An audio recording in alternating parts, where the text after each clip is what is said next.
ओम गणेशाय नमः। ओम नमः शिवाय। मैं निखिल ज्योतिषाचार्य आप सभी का मेरे चैनल पर पुनः स्वागत करता हूं। आशा करता हूं कि आप सभी स्वस्थ होंगे। महादेव की कृपा आप सभी पर सदैव बनी रहे।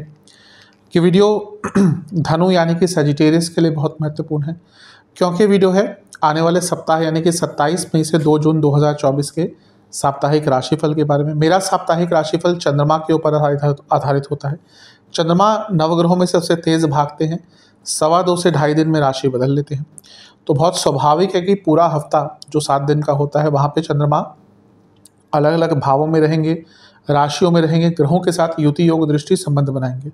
तो इन सब चीज़ों का क्या प्रभाव आपके जीवन पर पड़ सकता है, यही आधार मेरे साप्ताहिक राशिफल का होता है। यदि आपकी लग्न राशि या चंद्र राशि धनु है, दोनों ही गाइडेंस के लिए इस राशिफल को अवश्य देख सकते हैं। टेक्निकली अलग अलग राशिफल नहीं बन सकते कि आप बोले मेरी लग्न राशि धनु है तो अलग बनाइए, चंद्र राशि धनु है तो अलग बनाइए। नहीं, आपको जहाँ से ज़्यादा सटीकता बैठती है, जहाँ से ज़्यादा आप रिलेट कर पाते हैं, वहाँ से देखिए। व्यक्तिगत तौर पर मेरा मानना है कि लग्न राशि हमेशा ज़्यादा सटीकता देती है। शुरुआत करते हैं। चंद्रमा 27 तारीख को शाम के 4 बजे आपके लग्न को छोड़कर 10वें धन स्थान में यानी कि दूसरे भाव में आ जाएंगे, मकर राशि में, और 29 तारीख रात के 8 बजे तक यहीं पर रहेंगे। चंद्रमा का दूसरे घर में आना अच्छा ही होता है, हमेशा धन आगमन के सूचक होते हैं। अष्टमेश हैं, अचानक से धन प्राप्ति हो सकती है। तो हफ्ते का शुरुआती भाग धन प्राप्ति के लिए, भौतिक सुखों के लिए अच्छा है। कुटुंबों में भी घर आ सकता है। बस एक चीज़ का ध्यान रखिएगा कि चंद्रमा अष्टमेश हैं और वाणी के स्थान में बैठे हैं, तो वाणी की चंचलता चपलता के कारण प्रॉब्लम हो सकती है। वाणी पर नियंत्रण रखेगा। धनु वाले वैसे दिल के साफ होते हैं लेकिन ब्लंट होते हैं, दे से एज इट इज़, यानी कि जो दिखता है जो लगता है वो बोल देते हैं। और आज के टाइम में वो चीज़ लोगों को कभी कभी बहुत ज़्यादा बर्दाश्त नहीं होती। तो थोड़ा सा शुगर कोट करके, थोड़ा सा डिप्लोमेटिक होके अपने हफ्ते की शुरुआत कीजिएगा तो अच्छा रहेगा। वाणी की या तो चपलता, चंचलता या फिर कटुता, दोनों ही या तीनों ही चीज़ें आपको तंग कर सकती है। गुरु की दृष्टि है और गुरु लग्नेश है, छठे घर में बैठे हैं। मेहनत बहुत कराएंगे लेकिन उसका फल भी आपको देंगे। गुरु शुक्र के साथ है जो विपरीत राजयोग बनाकर बैठे हैं, और सूर्य के साथ हैं जो भाग्य स्थान के स्वामी। तो एक प्रकार से गुरु इन दोनों का प्रभाव भी लेकर चल रहे हैं। तो यहाँ पर धन की प्राप्ति भी होगी, भाग्य का साथ भी मिलेगा। समय ठीक है, इस समय का लाभ उठाइएगा। नवांश कुंडली बता रही है कि अपने जीवन में और संभावनाएं तलाशिए। आप बहुत कुछ और कर सकते हैं लेकिन अपने आप को सीमित करा हुआ है। दशमांश कुंडली बता रही है कार्य क्षेत्र में बहुत थक जाएंगे, यानी कि मेंटली फिजिकली एग्जॉस्टेड फील करेंगे। बिजनेस सब कुछ ठीक है लेकिन खर्चे बढ़ेंगे, मन नहीं लगेगा। ये ऐसा टाइम है जब आपका शायद अपने बिजनेस पे ज़्यादा मन ना लग पाए। लव लाइफ ठीक है, आर्ग्यूमेंट्स हो सकते हैं लेकिन आर्ग्यूमेंट्स के थ्रू ही चीज़ें सॉल्व होंगी। तो अगर आर्ग्यूमेंट यहाँ पे होता भी एक पॉजिटिव आर्ग्यूमेंट होता है, यानी कि जहाँ पे जो भड़ास थी मन में वो निकल जाती है, तो अच्छा रहेगा। वैवाहिक जीवन भ्रम दिख रहा है, बहुत भ्रम दिख रहा है। एक दूसरे से चीज़ें बता नहीं रहे, एक दूसरे चीज़ें छुपा रहे हैं, और ये अभी भले लगे कि शॉर्टकट में प्रॉब्लम सॉल्व होगी, इसका आगे चलकर बुरा प्रभाव पड़ेगा। जहाँ तक स्टूडेंट्स की बात है, क्रिएटिविटी रखिए, आवश्यकता है उसकी। सेहत के अनुसार रक्त विकार, दांतों के रोग, आंखों के रोग तंग करेंगे। सर्वाष्टक में आपका चौथा भाव अत्यंत बली है। ठीक है सब कुछ, बस थोड़ा सा किसी पर डिपेंडेंट मत रहेगा इमोशनली। 29 तारीख रात के 8 बजे चंद्रमा आ जाएंगे आपके तीसरे घर में यानी कि कुंभ में, और 31 तारीख रात के 11 तक यहीं पर रहेंगे। चंद्रमा का तीसरे भाव में आना अच्छा ही होता है। एक ऐसा भाव है जहाँ पे चंद्रमा अच्छा प्रभाव देते हैं, और यहाँ पे तीसरे घर के स्वामी के साथ हैं जो धनेश भी है यानी कि शनिदेव। तो धन भी आएगा, मेहनत भी बढ़ेगी, मेहनत का रिजल्ट भी आएगा। और क्योंकि चंद्रमा अष्टमेश भी हैं, अचानक से कोई यात्रा का योग भी आपका बन सकता है।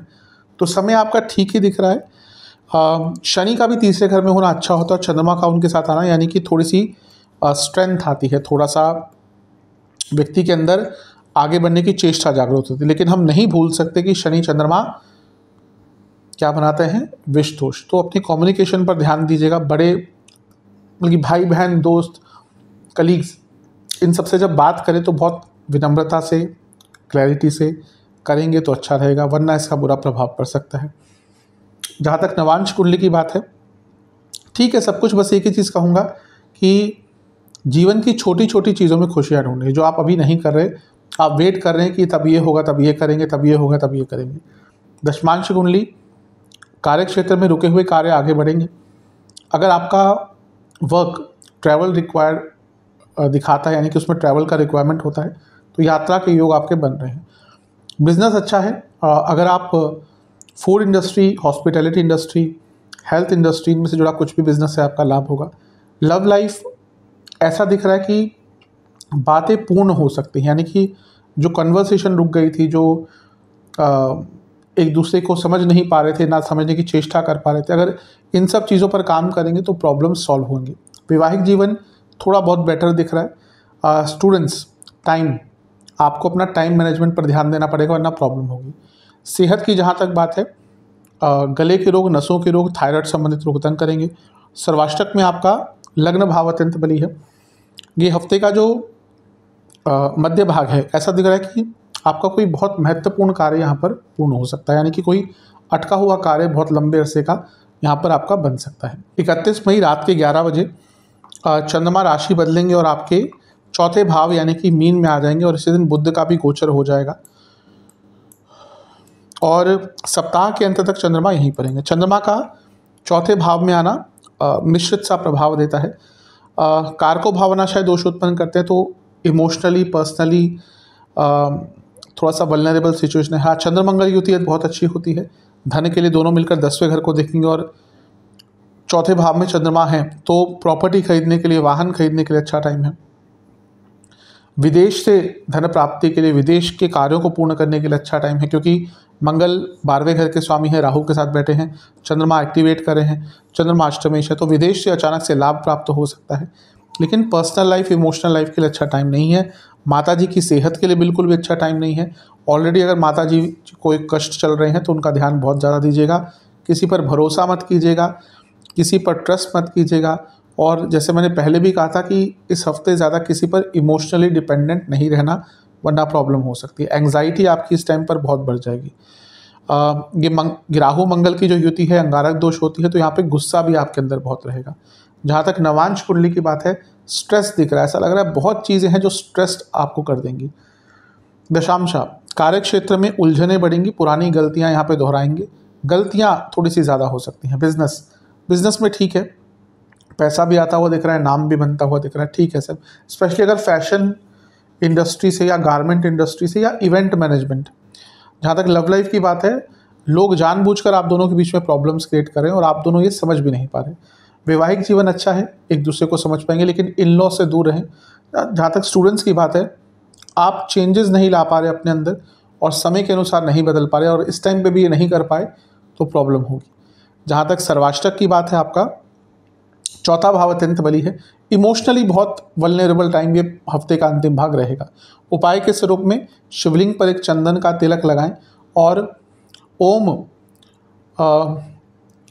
काल पुरुषाय नमः मंत्र का आपको 27 बार जाप करना है, और इसके साथ ही महादेव को आपको लड्डुओं का भोग भी लगाना है। आशा करता हूँ कि वीडियो काम आएगा।